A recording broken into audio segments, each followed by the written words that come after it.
আজকে বানাচ্ছি চিকেন ডাক বাংলো। বানানো যেমন সহজ, খেতেও খুবই সুস্বাদু। প্রথমেই একটা মশলা বানিয়ে নেব। এর জন্য গোটা ধনে, গোটা জিরে, এলাচ, শুকনো লঙ্কা আর একটা হাফ স্টার ভালো করে গুঁড়ো করে নেব।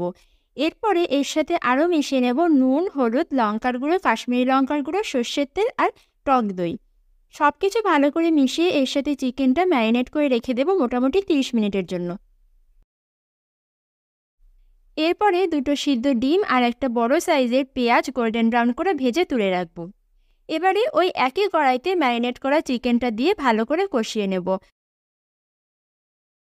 চিকেন থেকে তেল ছাড়া শুরু করলে বুঝতে হবে কষানো হয়ে গেছে। তখন দিয়ে দেব পরিমাণ মতন গরম জল আর কিছু লঙ্কা।